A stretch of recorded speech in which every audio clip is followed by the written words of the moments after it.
Syria এক টুকরো জাহান্নামের নাম হয়ে গেছে। কোন সেন্সে জাহান্নাম বললাম? যেখানে মানুষ বসে আছে খোলা আকাশের নিচে, রাত কাটায় খোলা আকাশের নিচে, খাবার নাই, পানি নাই, যে কোনো সময় বন্ধ করতে হবে।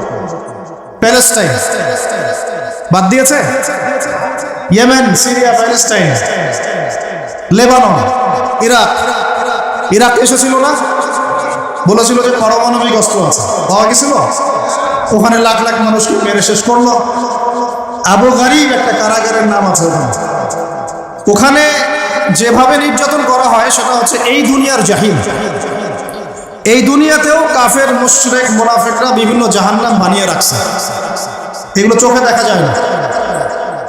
এই দুনিয়াতে জাহান্নামের যে শাস্তিগুলা, তার কিছুটা স্বাদ তারা ভোগ করানোর চেষ্টা করে। এখানে একজন মেয়েকে যদি 10 জন মার্কিন সৈন্য মিলে ধর্ষণ করে, কিরকম মনে হবে আপনার কাছে বিষয়টা? এবং সেই বোন যদি আমাদের কোনো মুসলিম বোন হয়, কি করতে চাচ্ছেন আপনারা? এই মোবাইলে ভিডিও করে আর সেলফি তুলে আর শোডাউন করে কি প্রমাণ করতে চাচ্ছেন? বাস্তবতা সম্পর্কে আপনাদের কোনো খবরই তো নেই, কোনো খবর নাই তোমাদের ইয়াং জেনারেশন। আগামী দিনে বাইতুল মুকাদ্দাস এই দাড়ি পাকা মানুষগুলো জয় করবে না। এই দাড়ি পাকা মানুষগুলো হয়তো পৃথিবীতে সর্বোচ্চ 20-30 বছর থাকবে, সর্বোচ্চ। আল্লাহ ভালো জানে। জেনারেশন এটাই বলে, জেনারেশনের কথা হচ্ছে এইটাই। আগামী দিনে বাইতুল মুকাদ্দাস বিজয় হবে ইয়াংদের হাতে, যুবকদের হাতে। তো তার তো কোনো ফিলিংসই নাই যে সারা বিশ্বে কি হচ্ছে, কোনো খবরই নাই। মিডিয়া, কিছু পশ্চিমা মিডিয়া থেকে কিছু খবর দেখে, ওগুলোকে সত্য মনে করা শুরু করে। কিছু মানুষ মাথা ধোলাই করে দেয়, ওটাই সত্য মনে করা শুরু করে। মাঝে মাঝে আল্লাহ রাব্বুল আলামিন কিছু ঘটনা ঘটান, যে ঘটনাগুলো সমাজের মানুষের মধ্যে চোখে আঙ্গুল দিয়ে দেখায় দেয় যে কারা হকের পথে আছে, কারা বাতিলের পথে আছে। এই সারা বিশ্বের এই গাজা ইস্যু, প্যালেস্টাইন ইস্যুটা বিগত 100 বছর থেকে চোখে আঙ্গুল দিয়ে দেখায় দিচ্ছে কারা সত্যিকারের কাফের, কারা সত্যিকারের জালেম, কারা সত্যিকারের মাজলুম, কারা সত্যিকারের মুনাফিক। এখনো যদি আপনার চিনতে বাকি থাকে, আপনি ব্যর্থ হন, তাহলে আপনার জন্য আমার নসিহত, আপনি প্রত্যেক জুমায় সূরা কাহাফ পড়েন। কোন সূরা? কারণ সূরা কাহাফ পড়লে মানুষ দাজ্জালকে চিনতে পারে। সূরা কাহাফ পড়লে মানুষের অন্তর দৃষ্টিটা খুলে যায়। কারণ ওখানে মূসা এবং খিদির আলাইহিস সালামের যে ঘটনা আছে, ওই ঘটনা আপনাকে চিনাই দিবে কোনটা হক কোনটা বাতিল। ওই ঘটনা আপনাকে চিনাই দিবে যা চোখে দেখা যায় তা সবসময় সত্য না, যা পিছনে থাকে তা সত্য, যা দেখা যায় না। আমরা কি এই পর্যন্ত একটা পারমাণবিক মিসাইল তৈরি করতে পারছি? আমাদেরকে পশ্চিমারা ভয় করবে?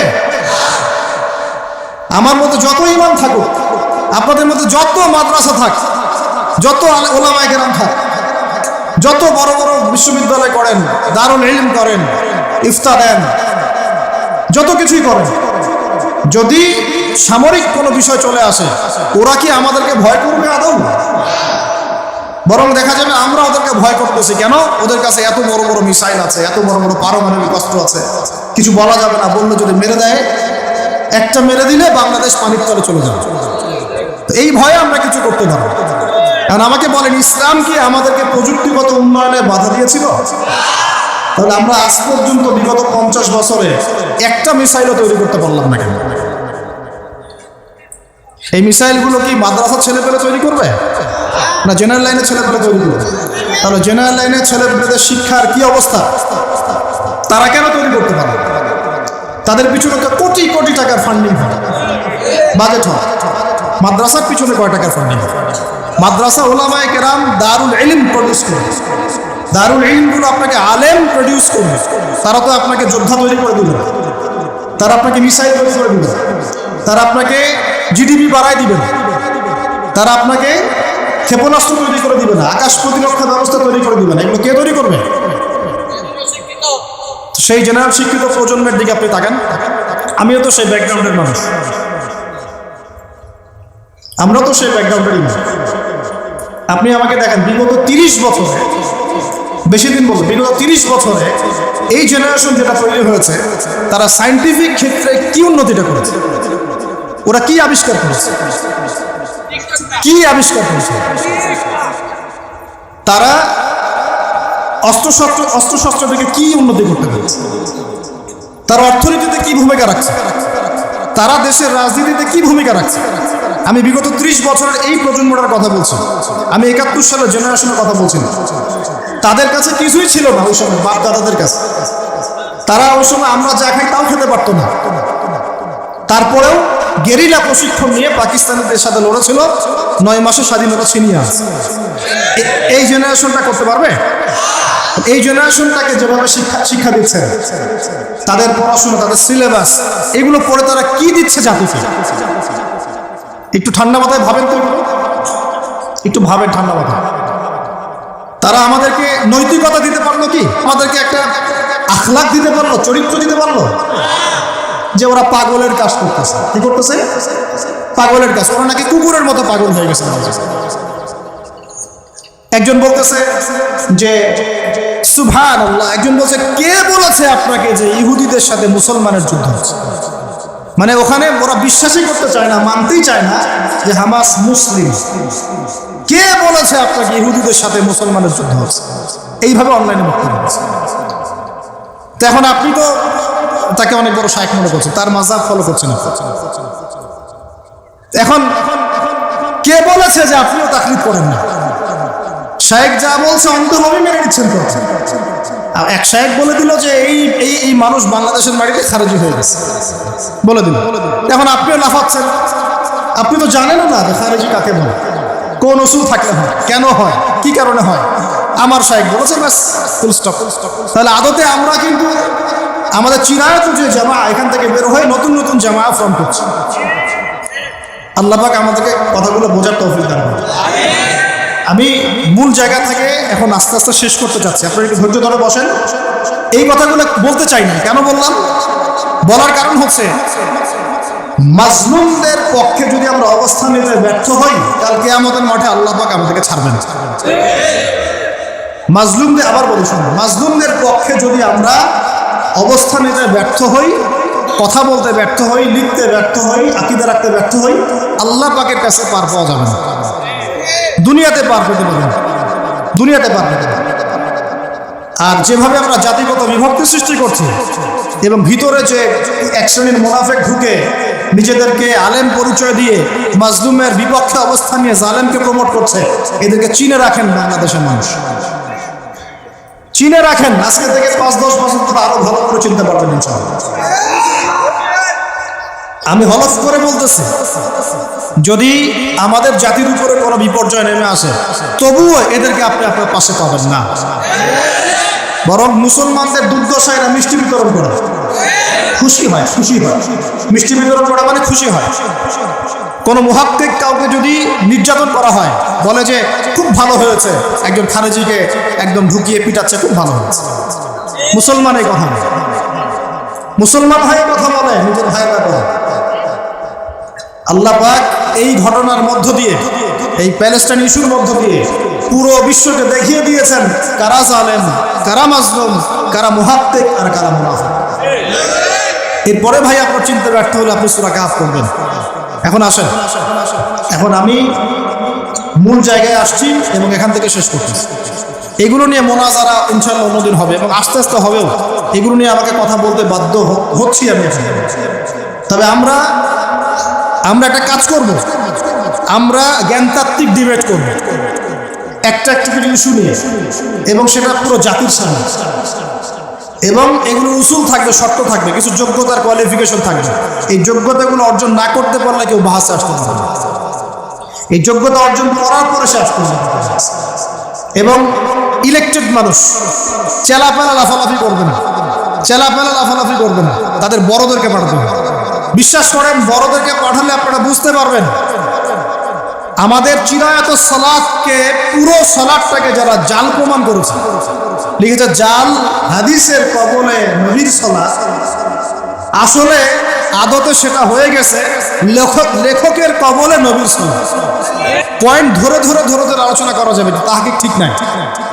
এখানে তাহকিক ঠিক নাই, তাহকিকি মেজাজ নাই। 2-3 জন মানুষের রেফারেন্সের উপর ডিপেন্ড করে থাকে। যে কোনো একটা হাদিস তাদের এগেনস্টে গেলেই আলবানী রাহিমাহুল্লাহ হাদিসটাকে সহিহ বলেছেন, বাস ধরে গেলেন। আর কেউ কিছু বলুক আর না ব্যাস সহিহ। তাহলে ধরে নিলাম সহিহ, তাহলেও তো আপনি দিন শেষে আলবানী রাহিমাহুল্লাহর মাযহাবটা মানলেন। তো একটা তো মাযহাব মানলেন, তো সমস্যা কি? এই ভাইরা না হয় আরেকটা মাযহাব মানছে, কি সমস্যা? কেন আপনি এটাকে বিতর্কিত করতে গেলেন? পুরো মানুষগুলোকে একটা মিশনে আপনি মাঠে নামলেন, এদের সবাইকে মাযহাব থেকে টেনে বের করবে, বের করার পরে আমার মাযহাবে ঢুকবে। তারপরেও তো একা থাকতে পারলেন না, এক থাকতে পারলেন না। ওর ভিতরে আবার 8টা-10টা দল হয়ে গেল, ওদের মধ্যে আবার একে অপরের মিল নাই, মহব্বত নাই। একজনের মসজিদে একজন নামাজও পড়ে না। আমার চেয়ে বেশি জানেন এগুলা। আপনি কোন সালাফিজমের কথা বলছেন? আমার পুরো নানির গোষ্ঠী সালাফি, জানেন? আমার মামারা, আমার নানা, আমার নানি, তারা বলে যে আমরা নিজেরা আহলে হাদিস, তারা বলে। কিন্তু আমি মামাদেরকে, নানিদেরকে বলি যে হাদিস কতটুকু পড়তে পারেন, কতটুকু আমল করেন, সব হাদিস বুঝেন কি না? তারা তো বোঝেন, তারা তো আলেম না, তারা তো বোঝে না। এটা টাইটেল নিয়ে নিয়েছে আমরা এই পরিবার। কিন্তু একজন মানুষ কোরআন এবং হাদিসের পরিপূর্ণ বিষয়টা মেনে না চললে কি হাইলে বুঝতে পারবে? পারবেন। আবার আমার দাদার গোষ্ঠী, দাদা পরদাদা যারা বাগদাদ থেকে আসছেন বাংলাদেশে দিন প্রচার করতে, তারা হানাফি মাযহাবের অনুসারী। তা আমাকে জানাচ্ছেন কোনটার মধ্যে কি আছে? আমি অনেক ভালো জানি আপনার চাইতে কার ভিতরে কি আছে। তাহলে আমি যখন সবকিছু ঘেটে বলছি আপনাকে যে বাংলাদেশের ওলামায়ে কেরামরা যারা আছেন তারা হকের উপর আছেন, আপনার বিশ্বাস করা উচিত। এরপরও যদি বিশ্বাস না হয় তাহলে মোনাজারায় বসেন, আপনি বড় বড়দেরকে নিয়ে বসেন, এই ব্রাদার সিস্টারদের সাথে তো বসতে পারবেন না। ও তো আল্লাযী খালাকাকুম আর আল্লাযী খালাকাকুমের পার্থক্যই বোঝে না। আল্লাযী খালাকাকুম, হ্যাঁ, কার খালা? আমার খালা না আপনার খালা? এই খালাকাকুমের অর্থ কি আর খালাকাকুমের অর্থ কি বুঝে? পার্থক্যটা কি? তাসাআলুনা বিহি ওয়াল আরহাম আর তাসআলুনা এর মধ্যে পার্থক্য বুঝে? তাসআলুনা তাসাআলুনা সিগার মধ্যে পার্থক্য বুঝে?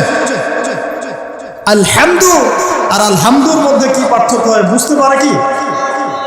বিসমিল্লাহির রহমানির রহিম আর বিসমিল্লাহির রহমানির রহিম এর মধ্যে পার্থক্য বুঝে? তো কার সাথে বসতে বলতেছেন আমাকে? বড়দেরকে নেন, বড়দের একটা টিম তৈরি করেন, আমরা বড়দেরকে নিয়ে একটা টিম তৈরি করি, নিয়ে বসেন, দেখি তারপর মোনাজারা আসে। একটা একটা করে ইস্যু নেন। প্রথম ইস্যু নেন যে মানুষ মাযহাব মানবে কি মানবে, এটার উপর আলোচনা হোক 7 দিন, লাইভ করে দেখাই সবাইকে, দেখি মানুষ বুঝে নিবে। একবার আসেন হানাফি ফিকহ অনুযায়ী যারা নামাজ পড়ে তাদের নামাজ জাল, আপনারা প্রমাণ করেন। আমরা প্রমাণ করতেছি যে এটা জাল না, এটা সহিহ। আমরা বলতেছি না যে তাদেরটা জাল, আমরা কিন্তু এই কথাটা বলতে আক্রমণ করতেছি না। কথা আপনি উঠাইছেন হানাফি মাযহাবের যারা নামাজ পড়ে নামাজ জাল, তা আমরা প্রমাণ করব মোনাজারা করে যে নামাজ জাল না, এটা সহিহ। বসেন, ওলামায়ে কেরামদের সাথে বসেন, ব্রাদার সিস্টারদের সাথে বসতে পারবেন না। মানুষের গাধায় করে মোনাজারা হয় না, আলেমে আলেমে মোনাজারা। বাংলাদেশের মানুষ যে কি পাইছে এরা, ভারতে ইসলাম প্রচার শেষ, ওইখানে আর দিন প্রচার করার কেউ নাই, এখানেই এদের করতে হবে। এই মানুষগুলোকে যারা শায়েখ মনে করতেছে তাদের অবস্থা যে কি আমার তো আর বোঝার বাকি না। আমি কাউকে আঘাত করতে চাচ্ছি না, কিন্তু কথাগুলো বলতে বাধ্য হলাম। তো আপনারা যদি এগুলো না বুঝতে পারেন তাহলে আলেমদের সাথে পরামর্শ করবেন কমসে কম। ইন্টারনেটের যুগ, সবাই একটা জিনিস দেখলেই মনে করেন এই তাই তো একটা দলিল পাইলাম, এটা আমরা জানতাম না, আমার হুজুর কি জানে না, এরকম মনে করে আপনি আবার দল থেকে বিচ্যুত হবেন, জামাত থেকে বিচ্যুত হবেন। একটা জিনিস শুরু করার আগে কমপক্ষে মুহাক্কিক আলেমদেরকে জিজ্ঞাসা তো করবেন যে হুজুর এটা ঠিক আছে কিনা। এই মাসআলাগুলোকে নিয়ে বিগত প্রায় 5 থেকে 10 বছরে তর্ক করতে করতে করতে করতে সমাজটাকে বিভক্ত করে রেখে দিয়েছে। আপনি মনে করেন আব্দুল্লাহ ভাই আপনি জোরে আমিন বলেন, ঠিক আছে, আপনার দলিল আছে। ওই যে ভাই আব্দুর রহমান আস্তে আমিন বলতেছে, দলিল নাই? আপনার কাছে মনে হচ্ছে দলিল নাই, কিন্তু দলিল তো একটা সহিহ। তো বাংলাদেশের মানুষ, অনেক মানুষ আসতে বলেছে, কি সমস্যা হয়েছে? এটাই কি একমাত্র ইস্যু যেটা নিয়ে দেশ কাঁপায় ফেলতে হবে?